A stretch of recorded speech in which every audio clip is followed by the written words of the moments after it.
নমস্কার। এখন দেখেছেন জ্যোতি রান্নাঘর। দেখুন আমি একটা প্লেটে কিছু উপকরণ নিয়ে এসেছি। এটাতে আমি ছোটো ছোটো করে বেগুন কেটে নিয়েছি একটা মাঝারি সাইজের, আর ছোট্ট একটা আলু কেটে নিয়েছি। এইটা গিমা শাক, আমি এটা ছোটো ছোটো করে কেটে নেব আপনাদের দেখানোর জন্য। আমি কেটে নিইনি, এখনও ধুয়ে পরিষ্কার করে নিয়েছি। আমার বাড়িতেই এই গিমা শাকটা হয়েছে। চলুন রান্না করতে করতে বলবো এতে আরও উপকরণ লাগবে। দেখুন আমি গ্যাসে কড়াই বসিয়েছি, দিয়ে দেবো সর্ষের তেল।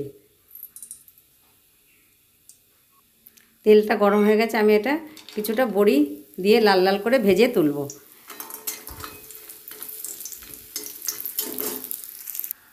বড়িটা ভাজা হয়ে গেছে, আমি তুলে নেব। আমি এতে একটু রাঁধুনি ফোড়ন দিয়ে দেবো।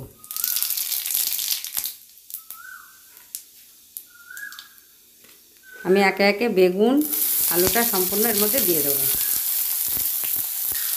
খুব ভালো করে মিশিয়ে নেব। আমি এতে 4 চামচে 3 চামচ সর্ষের তেল দিচ্ছি। রান্নাটি আমি সর্ষের তেলেই করব। দিয়ে দেবো আমি এইটুকু পরিমাণে হলুদ, দিয়ে দেবো স্বাদ অনুসারে। সকলের স্বাদ সমান থাকে না, নুনটা দেখে বুঝে আপনাদের স্বাদ মতন দেবেন। এবার খুব ভালো করে মিশিয়ে নেব। একটু ভাজা ভাজা হওয়া পর্যন্ত অপেক্ষা করব। তারপরে আমি শাকটা কেটে নিয়ে এসে ফিরে আসছি।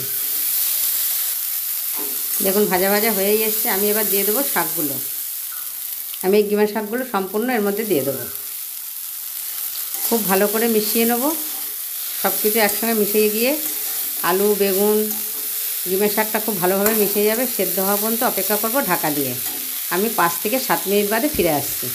দেখুন ঢাকনাটা খুললাম, এবার একটু নেড়ে চেড়ে দেখব। দেখুন কত সুন্দর হয়েছে। এই পর্যায়ে দিয়ে দেবো আমি বড়িগুলো আমি একটু ভেঙে নিয়েছি। বড়িগুলো দিয়ে খুব ভালো করে মিশিয়ে নেব। ওরে গিমা শাক তোকে কি ভালোবাসি রে, কত সুন্দর করে রান্না করছি দেখুন। এত ভালোবাসি গিমা শাককে। এই পর্যায়ে দিয়ে দেবো একটুখানি চিনি। আপনারা না চাইলে দেবেন না, আমি একটু চিনি দেবো এটার মধ্যে, খেতে ভালো লাগে সেই জন্য, একটু টেস্টটা রাখার, সব কিছু ব্যালেন্স করার জন্য। এবার খুব ভালো করে মিশিয়ে নেব। গরম ভাতের সঙ্গে এটা খেতে খুব ভালো লাগবে। সকলের কাছে অনুরোধ রইল লাইক দিয়ে পুরো ভিডিওটি দেখবেন, সাবস্ক্রাইব করে বেল আইকনটি টিপে পাশে থাকবেন। আমার এই গিমা আলু বেগুন বড়ি দিয়ে চচ্চড়িটা কেমন লাগলো কমেন্ট বক্সে জানাবেন। কারা এটা খেতে খুব ভালোবাসেন। আমি তো ভীষণ ভালোবাসি, দুপুরবেলা গরম ভাতে খাবো, সেই জন্য খুব ভালোবেসে রান্না করলাম।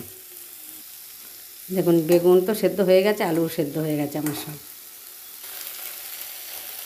আমার এটা হয়ে গেছে। নামিয়ে আপনাদের দেখাবো। দেখুন কত সুন্দর হয়েছে গিমা শাকটা।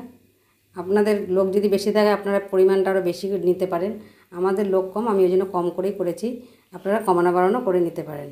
সকলে ভালো থাকবেন, সুস্থ থাকবেন। ধন্যবাদ।